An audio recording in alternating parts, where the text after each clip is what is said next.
chiledeudas.cl. Ya estamos con Guillermo Figueroa, director de chiledeudas.cl al teléfono. ¿Cómo está, Guillermo? Buenas tardes, Julio César, un gusto en saludarte. Bueno, Guillermo, estamos hasta el cuello. Ese es el resumen un poquito del estudio que acabamos de leer. Mucha gente con problemas. ¿Cómo uno se empieza a parar en esta situación, digamos, donde la situación es mucho más compleja? Ya era compleja antes de octubre. Después de octubre se complejizó aún más y ahora, imagínate. ¿Qué le podemos decir a la gente, usted que es un especialista? ¿Cómo se empieza a parar uno en medio de esta pandemia?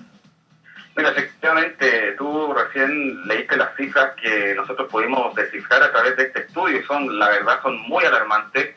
Mira, las deudas de los chilenos, los anuncios del ministro Briones, dice que ya la plata se está acabando, que no es infinita la plata del fisco, ¿no es cierto? Que hay que ser responsables con ella. Y por contraparte, usted tiene este informe que este COVID-19 ha traído que muchos chilenos se estén evaluando acogerse al estatuto por la crisis del COVID, ¿no es cierto? O sea, hay muchos chilenos que están en la quiebra, ¿no? Efectivamente, mira, en este último tiempo, Julio César, el 20% de los chilenos sobreendeudados ya se acogieron a la ley de insolvencia y reemprendimiento. Y para que las personas que están escuchando puedan entender mejor, esta es la famosa ley de quiebra que la gente conoce, que es la ley de insolvencia y reemprendimiento, que corresponde a la ley 20.720. Ahora, dentro de la muestra que nosotros también pudimos descifrar, el 15% de los chilenos sobreendeudados también están analizando acogerse a esta ley. Ahora, obviamente las principales razones son la crisis del COVID-19, con un 22,7%. También aquí me quiero detener la falta de refinanciamiento real y justa. ¿A qué me refiero con esto? Porque muchos de los auditores que están escuchando en este momento seguramente han escuchado también las propuestas que ha hecho la banca para poder ayudar, digamos, entre paréntesis, el ayudar.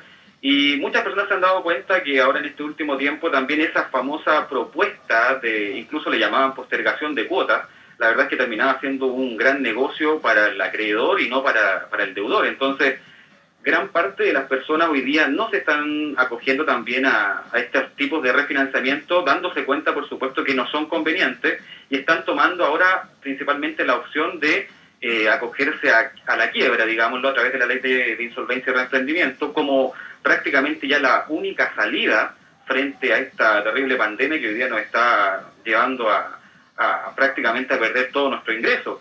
Dentro de la muestra también hay una cantidad importante de personas que ha visto disminuido su cantidad de ingresos, incluso muchos de ellos en más de un 50%, entonces la verdad es que ya no quedan muchas alternativas al respecto como para poder salir a flote. Fíjese que aquí hay un gráfico que estoy viendo, ¿no? Y habla de que hay muchos chilenos que no han podido postergar muchas cuotas, por ejemplo, de sus vehículos que les sirven para trabajar.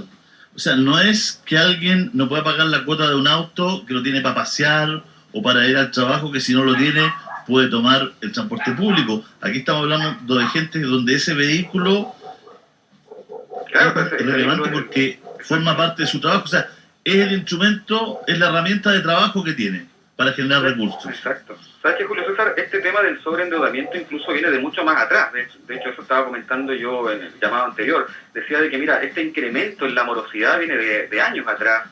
Recordemos que en el último periodo del año 2019 hubo un aumento de morosidad de más de 100.000 personas. Actualmente hay más de 4.700.000 morosos. Y estimamos nosotros como entidad que a fin de este año la barrera de los 5.000 por supuesto que se va a sobrepasar. Y esto tiene una relación con varios ítems.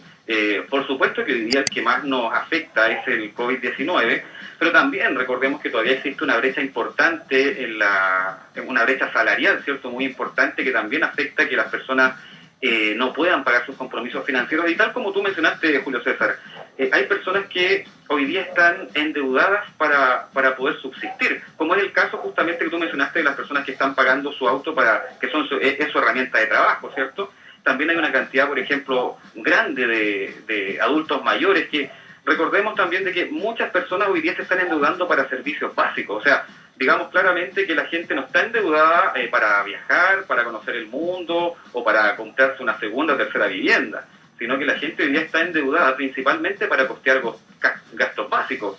Nuestro país es un país bastante caro en cuanto al costo de vida, y en función de lo mismo es que la gente hoy día y en estos últimos años se ha visto prácticamente obligada a tener que recurrir al endeudamiento para poder subsistir, y eso es bastante lamentable, y lo peor de todo es que, claro, las cifras siguen incrementándose, y la verdad es que a raíz de lo mismo es que nosotros realizamos este estudio y hemos visto que mucha gente ya hoy día se está dando prácticamente a la quiebra.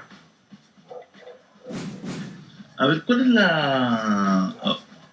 la situación mayor de endeudamiento? ¿En qué grupo etario pudieron hacer ese estudio, esa parte, digamos? Mira, en función de grupos etarios, nosotros en estudios anteriores que hemos ido haciendo también hemos podido ver que, por ejemplo, los jóvenes entre la edad de 18 a 25 años están endeudados en más de 620.000. También los adultos mayores, que esa cifra la verdad es que nos dio bastante pena, bastante tristeza, que son más de 600.000 adultos mayores los que están endeudados, y más del 50% de ellos tiene una pensión inferior a los 300.000 pesos, o sea, gran parte de ellos tienen una pensión básica, y ¿en qué se han visto obligados a tener que endeudarse? Principalmente para subsistir, para comprar medicamentos, para comprar alimentos, y eso es lo más triste de todo. O sea, por eso yo destaco mucho el hecho de que hoy día la gente está sobreendeudada, no para salir de viaje, no para malgastar, como de repente a lo mejor muchos piensan, sino que la gente está teniendo que recurrir al endeudamiento principalmente para poder salir adelante, para poder subsistir, para seguir pagando su arriendo, su vestuario, ¿cierto? Y eso es lo complicado con respecto a todo este tema. Bueno, fíjate que llama mucho la atención lo que tú estás diciendo, porque venía el problema de los adultos mayores antes de la pandemia y del estallido social, ¿no? Se recrudece ahora con toda esta situación, ¿no? Absolutamente, absolutamente. O sea, es totalmente lamentable, y eso también es importante destacar, que este problema con nuestros adultos mayores, con los jóvenes y en realidad con el endeudamiento en general viene de tiempo atrás, y más atrás incluso del estallido social, sino que siempre recordemos que estamos en un país que ha ido funcionando en base a la deuda, en base al endeudamiento. O sea, si bien es cierto, hay algunas estadísticas que son bastante buenas de crecimiento en nuestro país, son en función también de las deudas. O sea, la gente, para poder adquirir bienes y servicios, ha ido incurriendo a tenerse que endeudar. O sea, prácticamente la mayoría de las personas, para poder obtener su casa, ¿cierto?, tienen que sacarla a través de un crédito, y así también los vehículos y todo. Entonces, prácticamente estamos casi en un mundo de apariencias, podríamos decir, donde prácticamente todo lo que se obtiene se hace a través de una deuda, y ahí está el constante riesgo, ¿cierto?, de poder perder también esos bienes. O sea, hoy día hay muchos chilenos que están con el terrible riesgo del embargo, de poder perder, ¿cierto?, su casa, su auto, todas esas cosas que les ha costado tanto esfuerzo poder obtener, y la verdad es que las alternativas que existen para poder salir adelante cada vez son más escasas, y por eso es que nosotros realizamos este estudio fundamentado principalmente en el aspecto de la ley de quiebra, de la ley de insolvencia y reemprendimiento, porque nos llamó la atención mucho de que las personas hoy día están viendo este camino como la única alternativa, porque la verdad es que ya agotaron sus posibilidades para poder salir adelante. Hubo un mes atrás aproximadamente gente que estuvo tratando de reorganizar su deuda con sus acreedores, y la verdad es que muchos se dieron cuenta que las posibilidades que ofrecía la banca y el retail eran totalmente desfavorables. O sea, no eran una posibilidad o una alternativa beneficiosa. Era como podríamos decir en un lenguaje bien chileno, era pan para hoy y hambre para mañana. Entonces, a raíz de lo mismo, como se van agotando las instancias, las posibilidades de poder salir adelante, es que la gente hoy día está tomando la opción de reorganizarse a través de la ley de insolvencia y reemprendimiento. ¿Qué pasa con estas tarjetas que cobran tanto interés? La gente que se está endeudando, aquí me dice, hoy recibí una nueva ayuda de mis tarjetas, primero fue en el estallido social, es de un supermercado, dice, y pasé de 7 millones a 10 millones, y hoy, 5 meses después, de 10 millones a 12 millones, tasa del 1.8%. Mira, eso es muy recurrente, Julio César, lo que le pasó ahí al auditor. Sabes que muchas veces nosotros caemos en esa bolita de nieve, podríamos decir, con respecto a las tarjetas de crédito y líneas de crédito, porque ¿qué es lo que ocurre?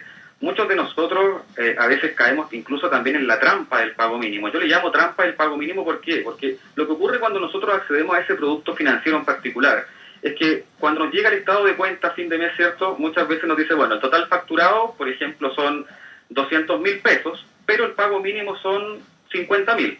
Entonces, debido a toda esta escasez de dinero, ¿cierto? Y a la falta de liquidez que tenemos, muchas veces optamos por pagar el mínimo. ¿Qué ocurre cuando entregamos el pago mínimo? Que todo lo que dejamos de pagar se transforma en un nuevo crédito, en un crédito rotativo, y es así donde se produce ese efecto, que la deuda aumenta. Entonces, por eso es que, tal como tú recién ponías el ejemplo, hay gente que de repente tiene en su tarjeta de crédito una deuda de 7 millones, pasa un par de meses y después la deuda va en 8,5 millones y así va incrementándose. Entonces, hay que tener mucho cuidado con el uso de las tarjetas de crédito, y hay una cantidad importante de gente hoy día que está tomando esta opción porque la verdad es que es la última que le está quedando. O sea, mira, el producto más caro en el mercado chileno es el avance en efectivo de las tarjetas de retail.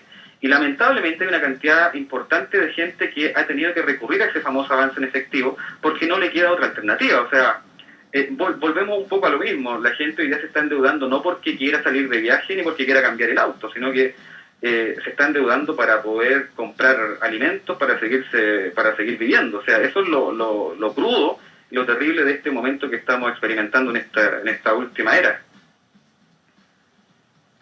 Y, a ver, es que hay un problema que no tiene que ver con la deuda, porque hay una deuda sana, ¿no?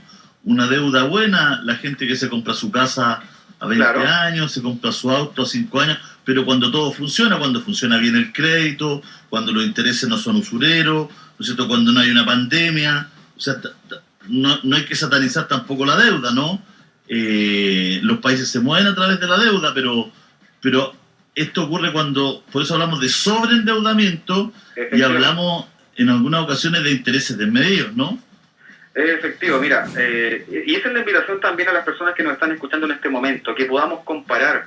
Mira, imagínate que según el CERNAC existen diferencias entre una entidad y otra superiores al 100% de diferencia. Lo que ocurre también en nuestro país es que también hay una falta de educación financiera, o sea, también hay una responsabilidad de los usuarios, de nosotros, de muchas veces no cotizamos bien, no vemos bien el mercado o no sabemos cómo utilizar de forma correcta, de forma adecuada los productos financieros. Entonces, también hay un porcentaje importante de aprendizaje que debemos nosotros adquirir. Y tal como decías tú, el tema no es satanizar la deuda, sino que existen deudas buenas y deudas malas, y efectivamente todo eso funciona cuando el mercado completo está estable, ¿cierto? Entonces, cuando se produce un efecto como el de hoy en día, donde estamos en pandemia, con una incertidumbre terrible, donde hay una caída mundial del dinero, es que eso un poco se desequilibra, ¿cierto? Y la verdad es que ahí nos vemos con problemas importantes. Entonces, eso es lo que hoy día está ocurriendo. Frente a esa incertidumbre futura que existe, es que las personas hoy día están viendo la opción de acogerse a la ley de insolvencia y reemprendimiento. Y ojo que mira, tampoco es una mala opción. Lo importante es poder recibir la información correcta para ver si es que conviene esa alternativa o no, porque recordemos que la ley de insolvencia y reemprendimiento tiene dos caminos, el de la reorganización y el de la liquidación voluntaria. Entonces, lo importante es que los usuarios puedan tomar una determinación adecuada frente a su realidad actual. Un abrazo, Guillermo, que esté muy bien, ¿ah? Muchas gracias, Julio César, que esté muy bien. Chao, chao. Chiledeudas.cl